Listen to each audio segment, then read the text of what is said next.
Hello everyone, welcome to the class once again. I hope you are all doing good and you're the best of your health. So in this class we'll be discussing J main pattern exercise based upon kinetic theory of gases chapter. We already completed this chapter, we have learned so many concepts, and let me tell you, this is not an individual concept that we'll be discussing here.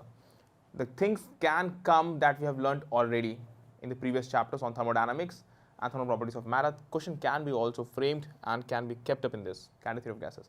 We have discussed about the gases, we have discussed PV equals to nRT and so many equations in this, about the pressure, about the velocity of the gases equations. So all this will be a part of this exercise and we'll be discussing that. So we are open to it, we are not limiting only ourselves to a basic some few equations, we are actually open. Some equations can be actually utilized from the previous chapter also, that is for velocity and so many things. Let's go ahead with the kinetic theory of gases chapter, and the first question of the day.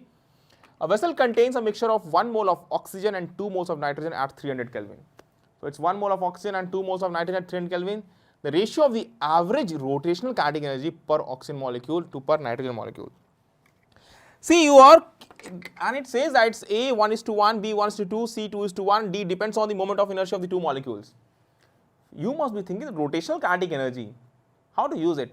So if you have watched all the regular classes of this chapter and even the previous chapter too, I have discussed very clearly about degree of freedom concept, about how energy is associated with each degree of freedom. See that it's a concept of diatomic molecules, because nitrogen and oxygen both are diatomic molecules. So examiner is trying to trap you, giving that oxygen 1 mole, nitrogen 2 mole, but you see the question is 2 moles of nitrogen, it's average rotational kinetic energy per oxygen molecule. Average rotational kinetic per oxygen molecule to that per nitrogen molecule. Both are diatomic. Let me illustrate, even in examination directly you can answer. Let me illustrate how we are going to reach to the solution. First of all, with each degree of freedom, the kinetic energy is associated is 1/2 kT for with each molecule. Where K is Boltzmann constant that we know. Already we know about it. And next thing, we can easily go ahead and we know that for diatomic molecule, the rotational kinetic energy will be 2 kT. It will be, because 2 into, it's 2 degree of freedom, 2 rotational degree of freedom, so 2 into 1/2 kT, this will be the energy per molecule that will the diatomic molecule will be having. Both oxygen and nitrogen are diatomic molecule, so both will be having same energy. So energy per molecule for nitrogen and per molecule for oxygen will be same. This I am writing, that is per molecule. So this will be 1:1. If I talk about energy of oxygen to energy of nitrogen, this will come out to be 1:1. So clearly you can mark the answer, that is 1:1 directly. Need not to worry about the calculation part. Examiner is just trying to confuse you with giving you more and extra information about different quantities of the gases in the mixture that is provided. Next question of the class we are having, question number 2. A vessel contains 1 mole of oxygen gas. Given the quantity is 1 mole and the gas is oxygen, and then remember that you can collect information. It's oxygen, its molar mass is given as 32 and it's a diatomic molecule. At a temperature T, the pressure of the gas is P. An identical vessel containing 1 mole of the gas, molar mass 4, and a temperature 2T has pressure of. Now what the examiner is trying to say us, it says that both are, one is oxygen gas and the other is kept at temperature 2T. Now the difference in the two is, it's given that 1 mole is here and 1 mole is here, quantity is same. So let me write down N equals to 1 mole for both. Pressure we need to find out, we know that PV equals to nRT. We need to comment on pressure, so pressure will be what? nRT by V. This is what we have to comment on, nRT by V. Next you see, for oxygen if I write down, a vessel has 1 mole of oxygen, 1 mass or molar mass 32 at a temperature T. So temperature T, 1 mole and pressure is P. So P and volume of the vessel is fixed. Let us say its volume is V. So P will be equal to N as 1 R, and T is given as, that is actually temperature T only, not any particular value, divide by V. For the new vessel, For the new gas, identical vessel, so same volume V we have to use. 1 mole, so N equals to 1 we have to use. So for other gas that's provided to us, we have to use pressure P dash as nRT by V n equals to 1. So 1 RT by V, which is equal to pressure of the oxygen gas that is already we have evaluated. So the pressure of the new gas in this vessel, that will be, need not to worry about the different molar mass. Molar mass 4, molar mass 32, examiner trying to confuse you. Till the time you can see that till the time number of moles is same, need not to worry about the molar mass, and since the identical vessels, the volume will be same in both the cases. So you can clearly see that pressure is same. So option B will be the right answer for this. Let's go ahead with the next question of the class. I hope that you are getting each of the thing crystal clear with all such illustrations. Question number 3, the average translational kinetic energy. Average translational kinetic energy, so one kinetic energy we are talking about associated with 1 degree of freedom. Of oxygen, molar mass 32 molecules at a particular temperature is 0.048 electron volt. The translational kinetic energy of nitrogen molecule in electron volt, again molar mass 28 at the same temperature is. Average translational kinetic energy, you see that again oxygen and nitrogen, already we have discussed about the rotational kinetic energy. All these questions have been asked in previous year JEE main examination. So you can actually collect the information that JEE main examination or JEE examination can repeat the pattern of question by changing certain facts. Initially, once they asked in one of the examination that how the rotational kinetic energy is associated, now what they have given, they have asked about the translational kinetic energy. Again, I have told you they will be having translational kinetic energy, and since both are diatomic, so the translational kinetic energy will be same for both oxygen and nitrogen molecule at the same temperature, because temperature is kept fixed. It says that there is no difference in temperature at the same temperature, temperature is kept fixed. So smartly, if you solve the previous year questions, you will find that you can, an indirect repetition you will be finding in coming examinations. So energy of oxygen will be again energy of nitrogen, both diatomic, need not to worry about the molar mass, and both it's given that the translational kinetic energy we have to discuss. So per molecule I am talking about. I am not talking about the total kinetic energy, I am talking about per molecule. So it will be same, and for translational kinetic energy. So energy is same for both the gases. So let me write down energy is same. Hence, what you can comment? You can write that the translational kinetic energy of nitrogen molecule in electron volt at the same temperature is, it will be same. So energy of nitrogen is equal to the given for oxygen, that is 0.048. So 0.048 electron volt. This will be the value of energy of nitrogen. Easily you can choose A 0.0015, B 0.003, and C 0.048 electron volt. D is the incorrect response for this. Sorry, D is the incorrect and C is the correct response for this question.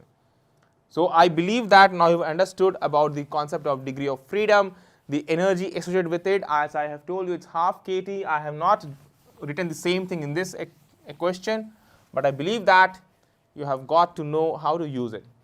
Next question of the class, question number 4.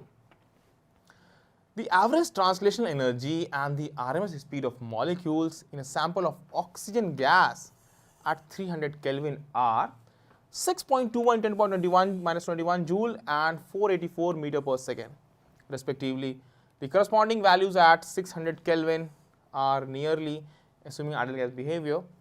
And let me rub it more clearly. Yes, now it's better. Option number A, B, C, D. There are different options. We need to check which one matches with the new energy. Average translational energy is given that. Now let me tell you, we all know that the energy is directly proportional to temperature. First thing, energy is directly proportional to temperature. Let me write down here. This thing I have discussed in class. We also know that energy comes out to be 1/2 K2 per 1/2 kT, that is per molecule, that we know. And energy, this is given as translation energy and the RMS speed in a sample of oxygen. So we need to talk about per molecule, we can talk about it will be proportional to temperature. Next thing you see, we all know that it's given that initial temperature is 300. So initial energy will be proportional to 300. So final energy will be proportional to new temperature, and that will be equal to 600. That's given that what is the final energy. Now clearly we can write that EF by EI will be equal to 600 by 300, that comes out to be 2. Hence final energy will come out to be twice of initial energy. Initial energy, if you see, it's given that 6.21 10 to the minus 21 joule. That's given, sample of oxygen, the initial energy. So just twice you do 6.21, if you do twice, you will get 12.42 into 10 to the minus 21.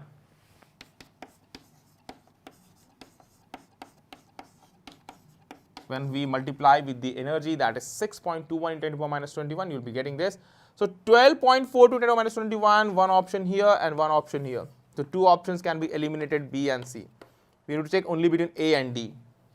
Now next thing, it's given that the RMS speed is 484 meter per second. The corresponding value at 600 Kelvin R. We need to talk about what's the new RMS speed at 600 Kelvin. Do you remember the value of RMS speed? Vrms is given as under root 3 RT by M. This is what that has been given. So V is proportional to square root of temperature. So Vrms under root 2. So we can say that Vrms is proportional to under root T. So initial V is given as 484 meter per second. That will be proportional to temperature, and that is given as 484 meter per second. So let me write down this as under root 300, and here the final velocity will be proportional to under root 600. In the similar manner, can we write V final divided by V initial is equal to under root 600 by under root 300 will give us under root 2. This will give us under root 2. So V final will be equal to root 2 times of V initial. Keep the value of V initial that's given to us as 484 meter per second. So if you're going to keep 484 meter per second, now the calculation part is only left. Let's check the option which is matching with this 484 root 2. Option number B is 684 and option number D is 684 meter. Sorry, option number D is also, option number A is 968. This is what we know. Option A or D can be correct. Option number A is 968. That is just twice of 484 that is given to us. So need not to choose this. Option number D is 684. This will be around root 2 times of 484. So hence D will be correct answer. You can eliminate A also. A, B, C will be the incorrect responses and D will be the right answer for this. I hope that you have got to know how to use the concept of RMS speed in this case. The one thing I believe that you will be remembering now about the kinetic energy. Kinetic energy comes out to be proportional to temperature, and already we have discussed two questions based upon it already in the previous sections, previous questions actually, and RMS speed is proportional to square root of temperature we have learnt here.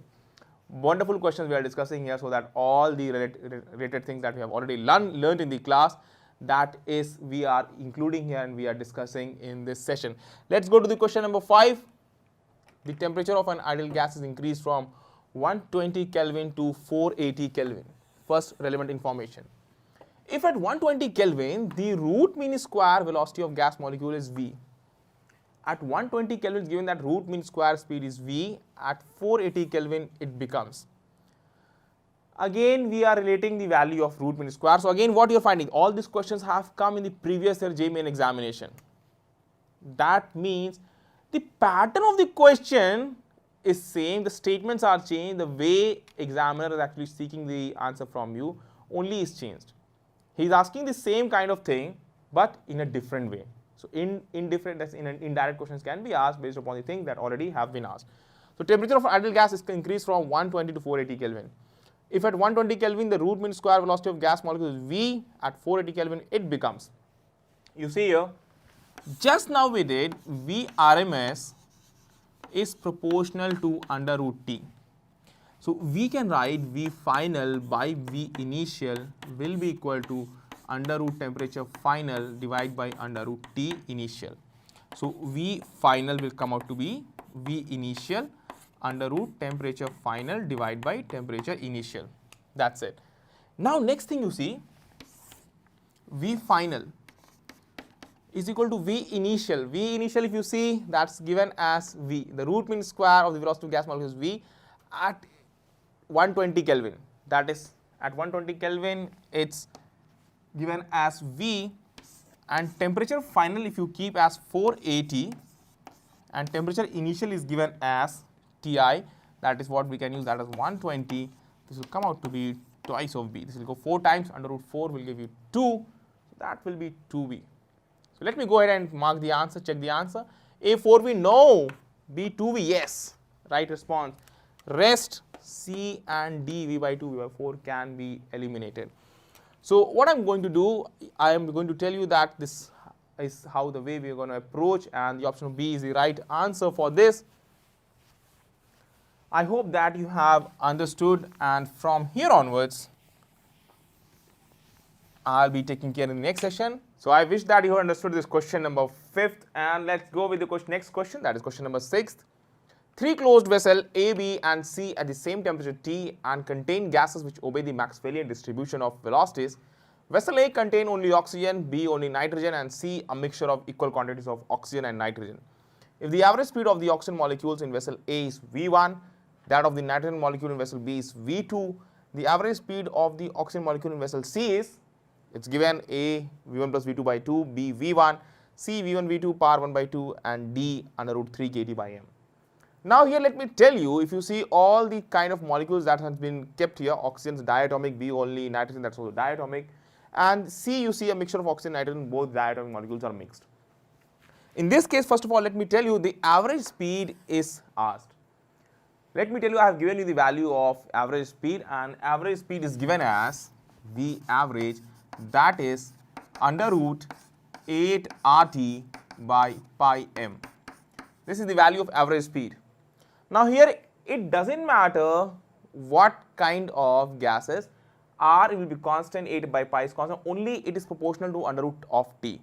Rest you see, for oxygen it is said that you see here 3 closed vessels A, B and C at the same temperature T. All the 3 are at the same temperature. First point. Next, contain gases which obey the Maxwellian distribution of velocities. Vessel A contains only oxygen, vessel B only nitrogen, and C a mixture of equal quantities of oxygen and nitrogen.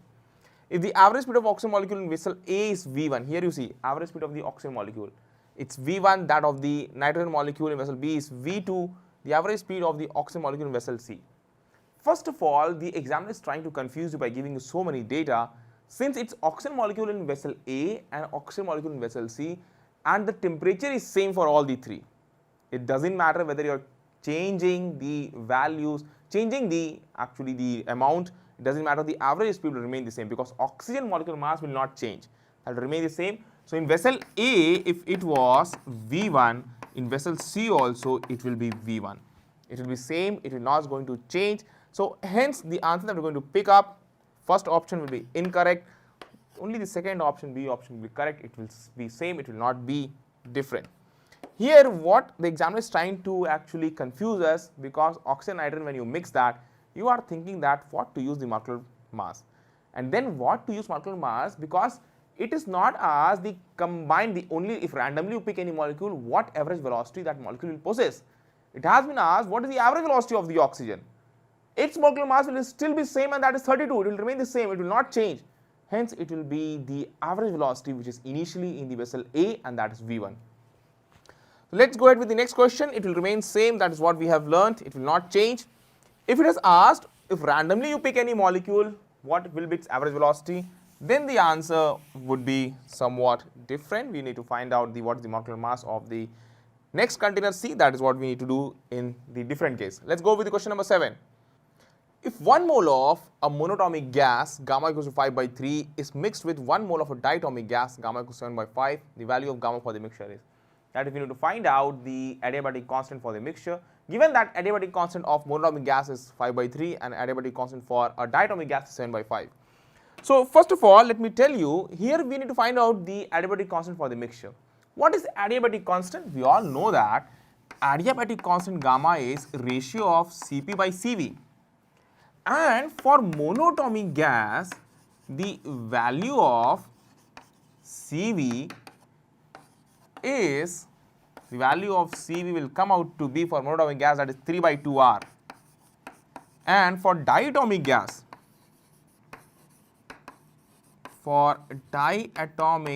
gas, it is Cv is 5 by 2R. Now, first of all, equivalent Cv, if we need to find out for a mixture, if you're actually adding and making mixture with two different gases, the value of Cv will come out to be new Cv for mixture, that will be N1 Cv1 plus N2 Cv2 divided by N1 plus N2. Now, let's put up the value, because N1 equals to N2 equals to 1. So, put up the value of N1 as 1, here as 3 by 2R, we will take it common, and 1 into 5 by 2, and this overall, let me write down R as taken common, divided by 1 plus 1. Now, from here onwards, 3 by 2 plus 5 by 2, that will give us 4. So, 4R divided by 2, that will give you 2R. 2R is the value of Cv for the mixture. Remember, we are doing the Cv for the mixture. And if you are thinking that from where this formula have come, let me tell you, you can use the formula as internal energy U equals to NCVT. If you want to know from where this formula has come, we all know that internal energy is equals to NCV into T. So, if you actually make a combination of any system, so we are considering there is no loss of heat energy. So, U will be equal to, net internal energy will be equal to U1 plus U2, and then finally Cv will come out to be, because temperature and number of mole temperature will be cancelled out, it will come out to be N1 Cv1 plus N2 Cv2 divided by N1 plus N2. From there on, from here we can actually collect the value of Cv. From there we can get how we have calculated the value of Cv in this way. Now, what is the value of Cp? Cp is, for the mixture, it is Cv plus R. This will be always followed. So, Cv plus R, 2R plus R is equal to 3R. That is the value of Cp for the mixture. Clearly, let us go ahead and find out the value of gamma for the mixture. That will be Cp by Cv. So, Cp by Cv, that is the value of gamma.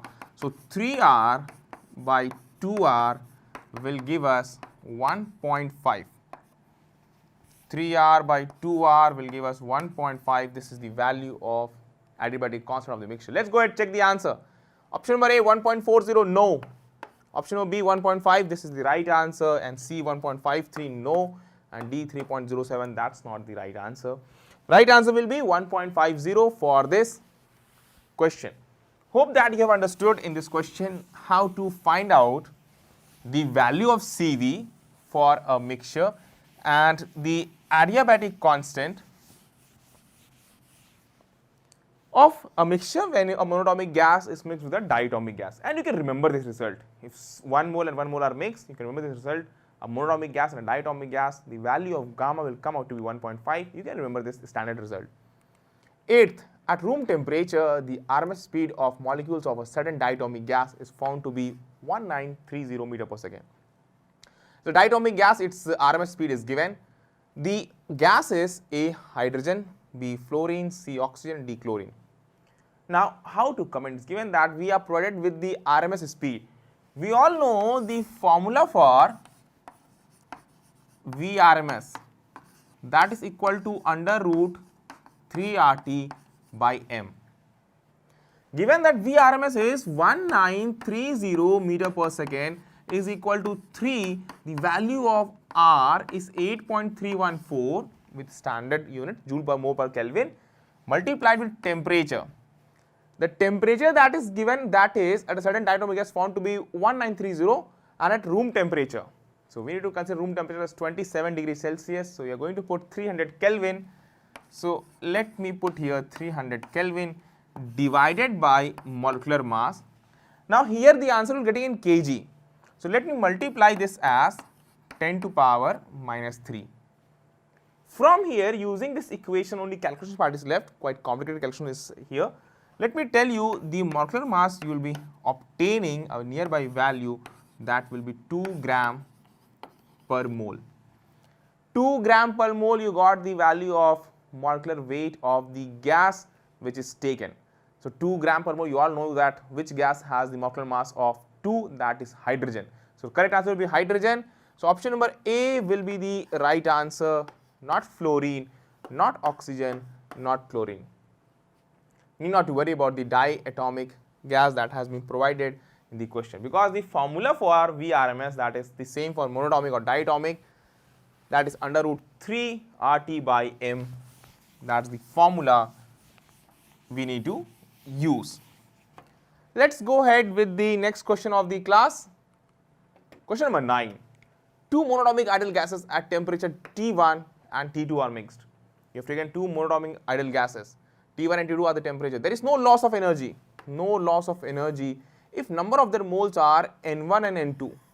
Number of the moles are N1 and N2. Respectively, the temperature of the mixture will be A T1 plus T2 divided by N1 plus N2, B T1 by N1 plus T2 by N2, C N2 T1 plus N1 T2 divided by N1 plus N2, and N1 T1 plus N2 T2 divided by N1 plus N2. Here first of all you see that you have taken two monatomic ideal gases. So both are monatomic at temperature T1 and T2 are mixed. There is no loss of energy if number of their moles are N1 and N2 respectively. The temperature of the mixture will be. First of all, you have taken two monatomic ideal gases, so CV will remain the same for both the gases because it depends upon the kind of gas that you have taken. We all know that CV will remain same. It remains same whether initially or finally. Next you see, after this how we can proceed. We all know that internal energy is NCV into T. This is a relation that we know for internal energy. Since there is no loss of energy, we can say net internal energy will be initial internal energy of both the gases.